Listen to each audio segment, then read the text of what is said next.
Définition douter. J'ai jamais entendu ce mot là moi. Ah tiens, vous êtes là? Est-ce que ça vous dit quelque chose, vous, le mot douter? Vous connaissez?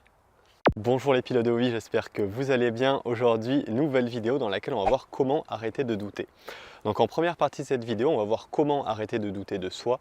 Et en deuxième partie de cette vidéo, on verra comment arrêter de douter lorsque l'on est face à un ou plusieurs choix.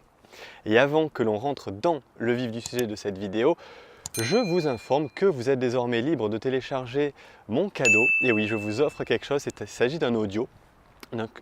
Qui va vous permettre de vous préparer mentalement à un événement stressant. Cela peut être un entretien, un examen, une présentation, un rendez-vous, etc. Cela vous aidera donc à y aller de manière beaucoup plus sereine. Le lien est dans la description. Première partie de cette vidéo, pourquoi vous doutez de vous? C'est simple. La raison principale, c'est que vous manquez d'estime et ou de confiance en vous. Pour pallier à cela, il faudrait donc augmenter son estime et sa confiance en soi. Et il est intéressant de se poser la question de pourquoi vous doutez de vous en permanence. En général, les personnes qui doutent d'elles-mêmes, elles ont une grande capacité à se remettre en question. Cette capacité à se remettre en question, elle est très importante les amis, parce que c'est en se remettant en question que l'on va progresser. Or, trop se remettre en question, comme de partout, les excès ne sont pas forcément bons, donc trop se remettre en question, ça va avoir pour effet que vous allez douter de vous-même en permanence et c'est pas optimal. Imaginez que vous êtes en interaction avec quelqu'un. Cette interaction ne se passe pas forcément bien. Ok, donc là, en tant que personne qui doute, en tant que personne qui manque un petit peu de confiance en vous, vous allez donc vous dire mince, j'ai tout foiré, etc. Donc effectivement, pour progresser, il faut prendre ses propres responsabilités parce que lorsque l'on est responsable, on a une part dans la chose que l'on est en train de faire, donc on peut progresser. Or, lorsque l'on est en discussion avec quelqu'un, on a 50% de responsabilité dans lequel on peut vraiment agir et progresser et l'autre personne a 50% également de responsabilité. Donc lorsque la communication n'est pas efficace, effectivement, vous avez moyen de progresser, de faire des choses mieux, mais ne vous attribuez pas non plus tous les déboires qui peuvent vous arriver. En deuxième point, il est également possible que vous doutez de vous-même sur un point précis. Peut-être est-ce une activité, peut-être est-ce une discipline dans laquelle vous commencez et donc forcément vous venez juste de commencer, vous n'êtes pas très à l'aise, donc vous doutez de vous-même. Et ça me fait notamment penser à moi-même, il y a quelques années lorsque j'ai commencé les danses latino, tout ce qui est salsa, bachata, kizomba, etc. Et donc lorsque j'ai commencé ces merveilleuses danses, l'idée c'était d'aller en soirée latino donc pour progresser, pour pratiquer. Et lorsque je me suis rendu dans ces soirées latino, j'ai vu plein de gens qui dansaient super bien, en rythme, avec les petits mouvements qui vont bien et tout. Et moi je suis arrivé là, je savais faire 2 pas de base. J'ai fait ok, très bien. Je voyais les gens qui dansaient super bien, moi qui savais faire 2 pas, je me suis dit punaise, j'invite une fille, je vais faire 2 pas de base pendant toute la musique, elle va s'ennuyer, etc. Et puis je voyais vraiment ces personnes qui dansaient super bien. Ok, je me fais attaquer là. Et donc en fait finalement je me suis dit, Aurélien, au bout de 2 soirées en fait où je me sentais pas très bien en rentrant chez moi parce que j'avais pas forcément beaucoup dansé, je m'étais pas senti très bien, je me suis dit ok, il faut que tu réfléchisses, ça ne va plus. Donc qu'est-ce qui s'est mal passé à ce moment-là? Pourquoi je doutais de moi? Tout simplement d'une parce que je me comparais aux autres, je comparais quelqu'un, donc moi-même qui avait 2-3 mois de pratique à d'autres personnes qui avaient plusieurs années et quand bien même j'aurais eu plusieurs années de pratique, on ne se compare pas, de toute manière on est tous différents.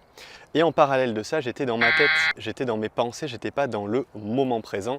Et donc, ce qui va être très important de se dire, c'est est-ce que les pensées que j'entretiens actuellement vont me permettre de progresser ou au contraire, elles vont me tirer vers le bas. Si ces pensées que vous entretenez, finalement, elles ne vous rendent pas forcément service, ne les écoutez surtout pas. Également, ce qu'il faut avoir à l'esprit, c'est que plus on doute, moins on va agir et c'est vraiment lorsque l'on va agir, lorsque l'on va passer à l'action qu'on va progresser. Donc arrêtez de douter et passez à l'action. Il est temps, mesdames et messieurs, de passer à la deuxième partie de cette vidéo dans laquelle on va voir comment arrêter de douter de soi-même donc lorsque l'on est face à un ou plusieurs choix. Donc il est vrai que dans la vie, on doit faire des choix à un moment donné. Quelle école je vais choisir, quel travail je vais faire, dans quelle ville, dans quel pays je vais habiter, etc. etc. Et donc on a ces choix à faire qui sont importants pour nous et donc forcément on va douter un petit peu parce qu'on a envie de faire le bon choix et ça part d'une belle intention. Donc là, ce que je vous invite à faire tout d'abord, c'est d'apprendre à vous connaître. Vraiment, posez-vous la question, qu'est-ce qui est important pour moi? La base, vraiment, apprenez à vous connaître. Une fois que vous savez ce qui est donc important pour vous, l'idée sera de faire un pour et contre des différentes options qui sont à votre disposition. Donc ici, faites un rapide pour et contre, puis prenez une décision. Pourquoi prendre une décision assez rapidement tout en ayant fait une phase un petit peu où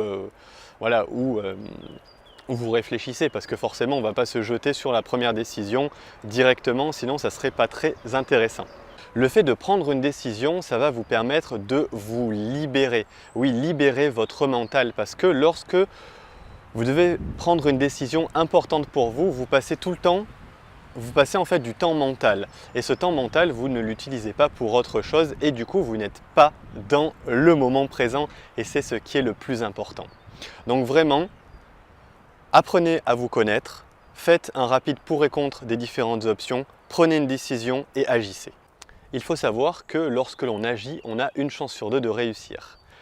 Et lorsque l'on n'agit pas, on a 0 chance. Donc à votre avis, quelle est la meilleure option? Je vous laisse méditer là-dessus. Il est temps, mesdames et messieurs, de passer déjà à la conclusion de cette vidéo. Je vais faire un bref rappel des 2 parties précédentes que l'on a vues. Donc en première partie, comment arrêter de douter de soi? C'est simple. L'idée, ça va être de prendre confiance en vous, d'augmenter votre estime de vous. Vraiment, aimez-vous les amis. On a tous quelque chose de particulier. On doit tous s'aimer tout simplement parce que l'on est là, parce que l'on est en vie, pas parce qu'on a cette belle voiture, parce qu'on a un physique agréable, etc. Non, on s'aime parce que l'on est en vie. Croyez en vous, croyez en votre pouvoir. Prenez votre part de responsabilité, mais pas trop. Sachez vous remettre en question, mais pas trop, et tout ira mieux. Également, soyez dans le moment présent et arrêtez de vous comparer aux autres. D'ailleurs, j'avais fait une vidéo sur le sujet d'arrêter donc de se comparer aux autres. Vous la trouverez sur la description de ma chaîne YouTube. En deuxième partie de cette vidéo, on a vu donc comment arrêter de douter lorsque l'on est face à des choix. Donc lorsque l'on est face à des choix, déjà la base ça va être d'apprendre à se connaître. Première chose, de faire un rapide pour et contre, puis de prendre une décision et de passer à l'action. C'est aussi simple que ça, c'est simple et efficace. J'espère que cette vidéo vous a plu. Si ça vous a plu, donc vous pouvez me remercier en mettant un petit like en bas de la vidéo. Tiens, je ne suis pas seul.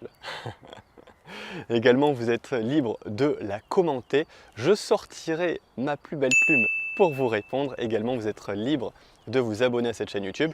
Je vous souhaite une magnifique journée les amis. Je vous dis à très vite pour de nouvelles vidéos. Bye bye.